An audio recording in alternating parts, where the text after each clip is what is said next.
pinche favor. Déjeme saludar, déjeme enlazarme en estos momentos con nuestro amigo Daniel Marmolejo, el incorruptible Daniel Marmolejo, periodista independiente, productor y director de Guerra Híbrida y obviamente lo más importante, amigo de esta casa, amigo de esta familia que habla sin pelos en la lengua. Querido Daniel, te mando un abrazo, buenos días. ¿Qué tal, querido Vicente? Saludos con mucho cariño para ti, para la audiencia inteligente de Sin Censura, para todo el gran staff que constituye este programa de vanguardia y aquí muy atento, saludándote con mucho cariño en este lunes inicio de semana. Oye, Daniel, pues qué mentada de madre estos videitos de Ricardo Anaya que cada vez son más, con mucho respeto, pendejos y ridículos.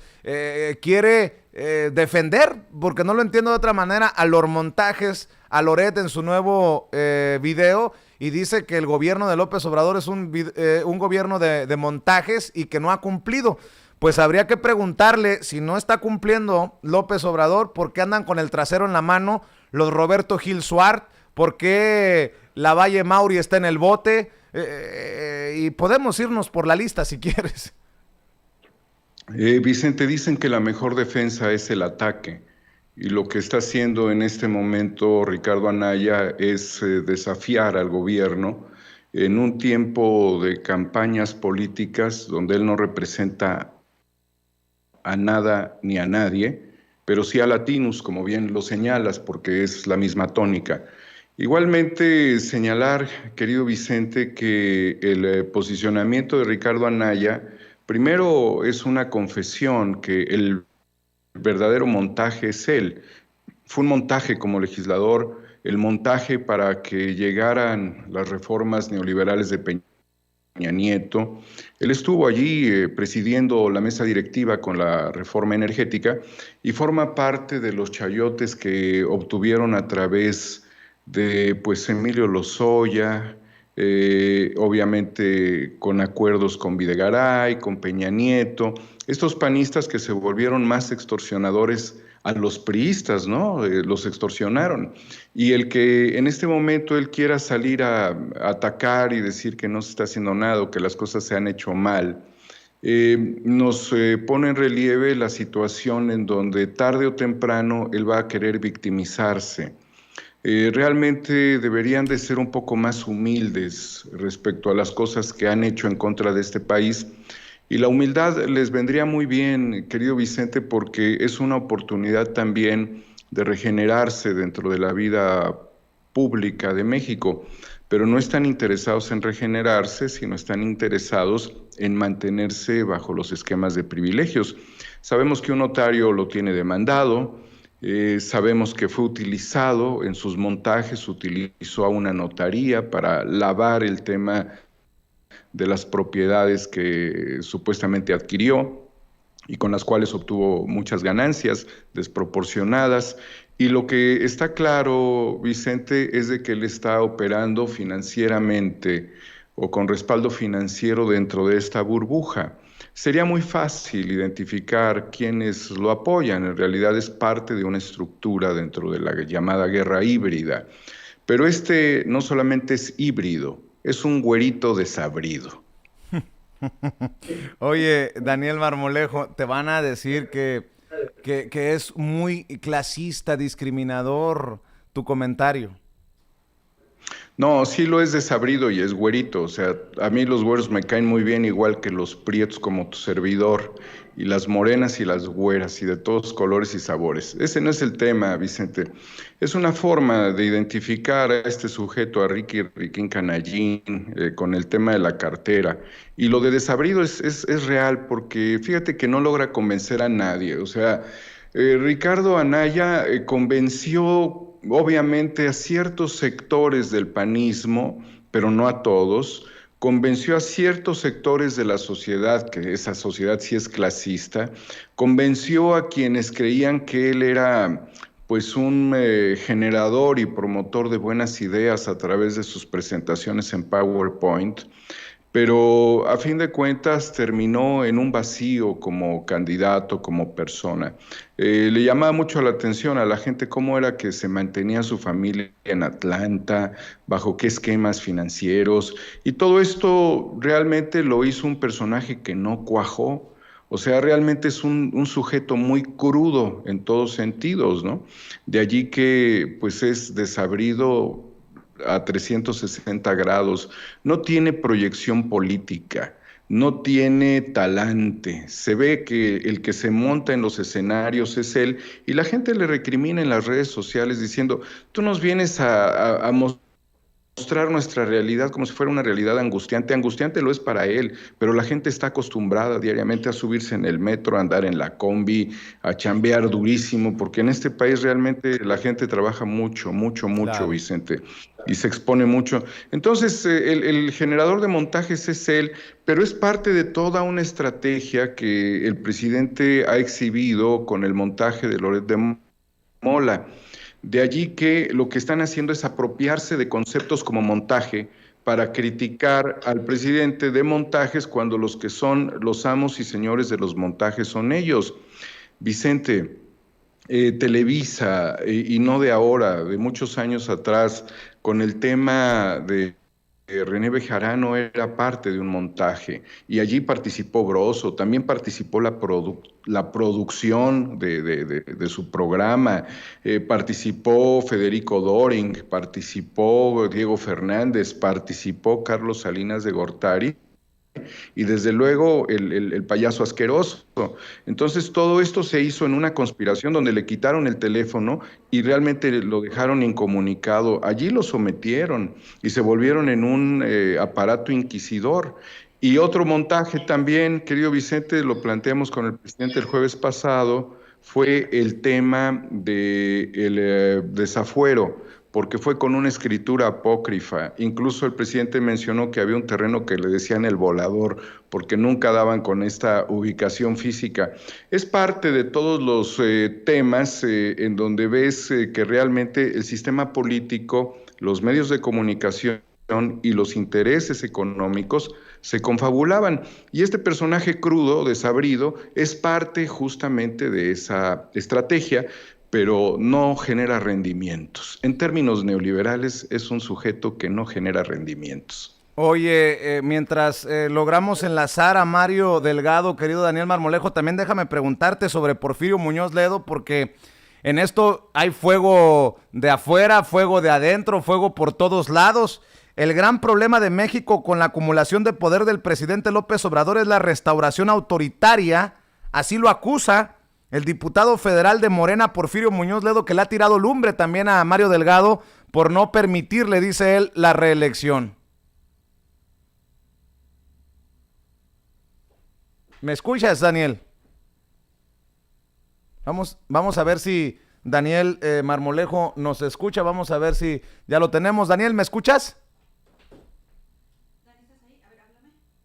A ver, vamos a lograr nuevamente conectarnos con Daniel Marmolejo. Desafortunadamente se nos ha caído la comunicación, pero estamos esperando que en cualquier momento también nos conecten desde el plantón ahí frente al INE a Mario Delgado, el presidente nacional de Morena.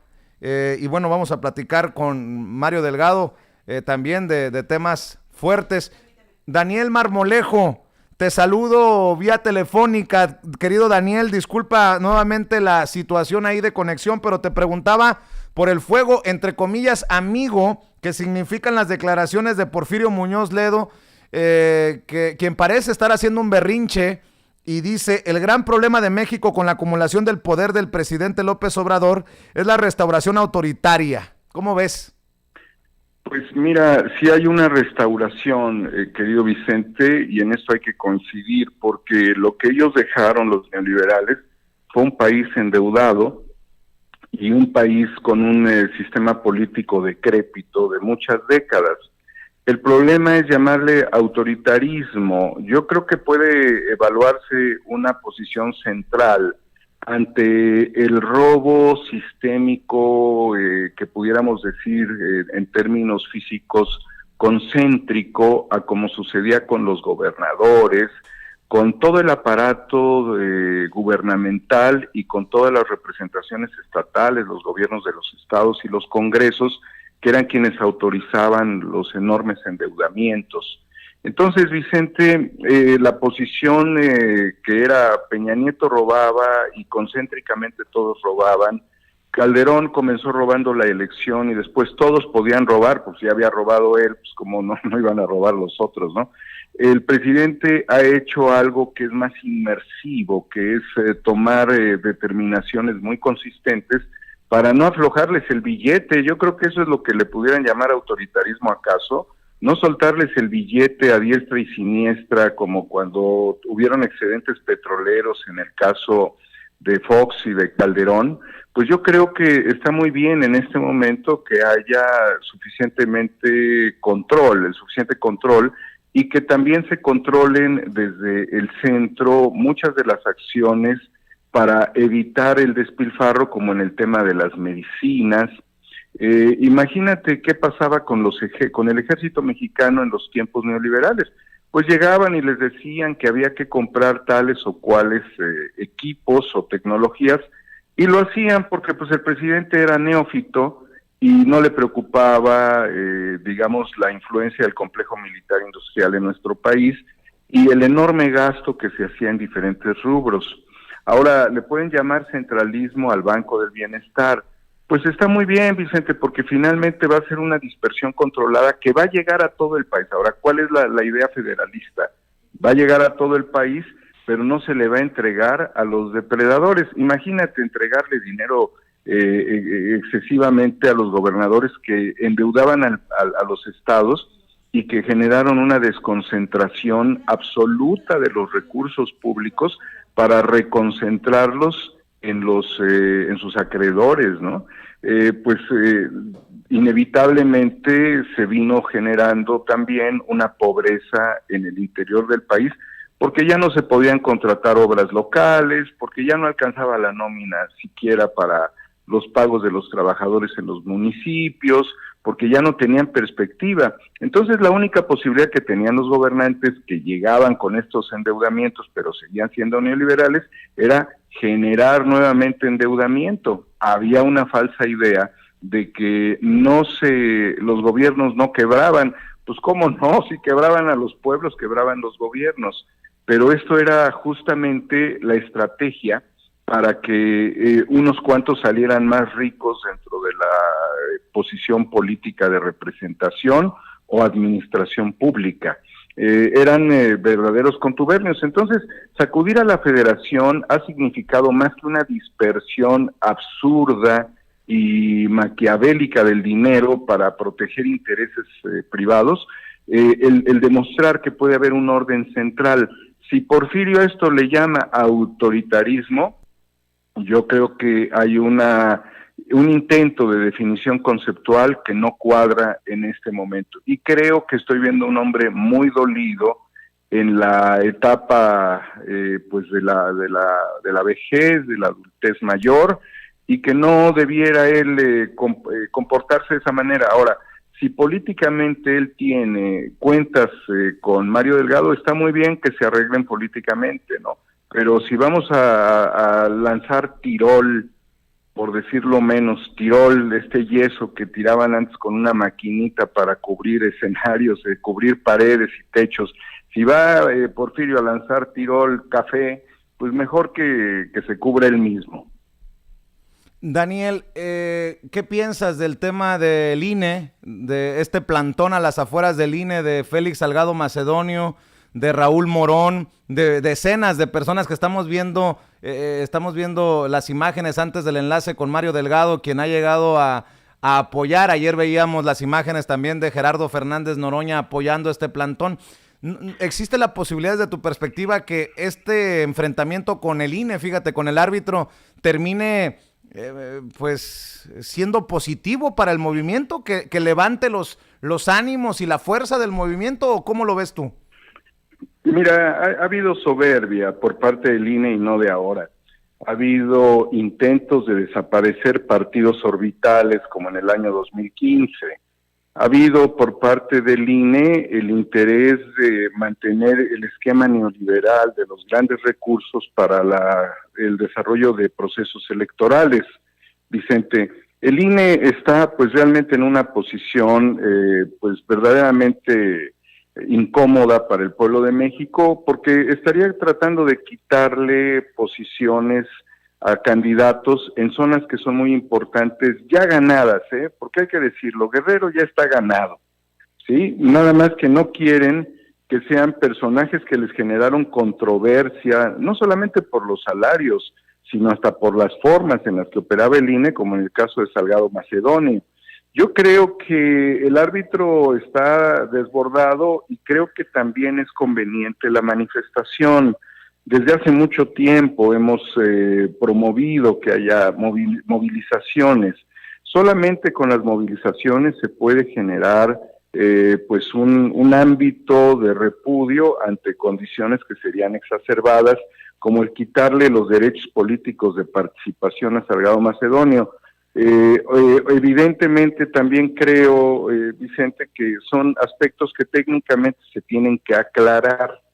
O sea, yo no estoy diciendo que no haya que aclarar temas como precampañas y campañas, hay que hacerlo porque el árbitro está obligado, es parte de su responsabilidad y de los partidos políticos y de los candidatos. Y es importante que todos hagan sus declaraciones a tiempo, ¿sí? Lo que haya que aclarar. Ahora, si está fuera de tiempo, puede ser sujeto de una sanción, pero no creo que sea sujeto de que le cancelen los derechos políticos. Yo creo que son aspectos que se tendrían que analizar técnicamente, pero ya desde el 2006, desde el 2004, Vicente, cuando fue el tema del desafuero, cuando vimos todo esto contra Andrés Manuel, el objetivo era exactamente el mismo, sacar candidatos con enorme potencial de los procesos electorales para dejárselo a los neoliberales. Yo tengo un punto de vista más crítico hacia el INE.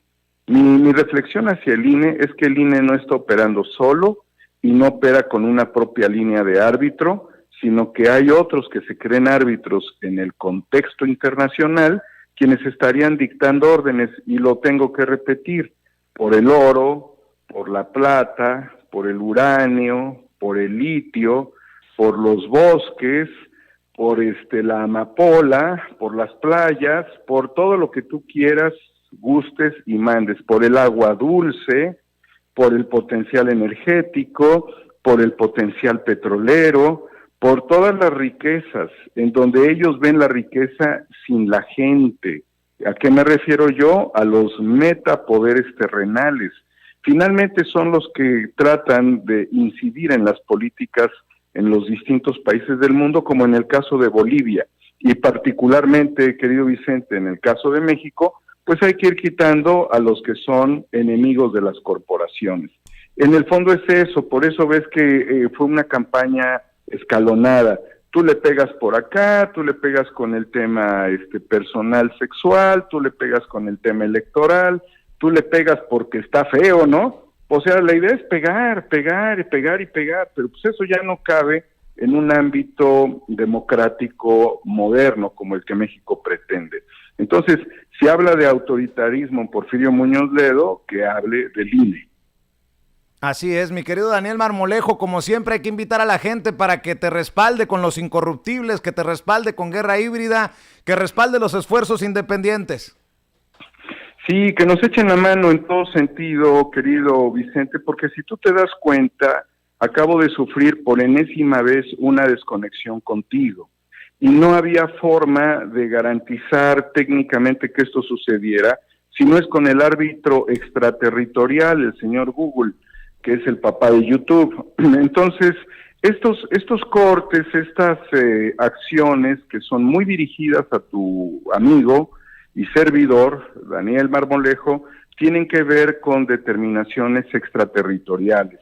No hay razón, Vicente, en un mundo plural, democrático, en un país tan importante y pacífico como lo es México en este momento, que a una gente sencilla y del pueblo como tu servidor lo callan. No hay razón para justificarlo. De allí que nosotros seguimos atorados porque no nos dejan crecer en las redes sociales pero lo vamos a seguir intentando y creando la nuestra, la propia, la mexicana, la humana.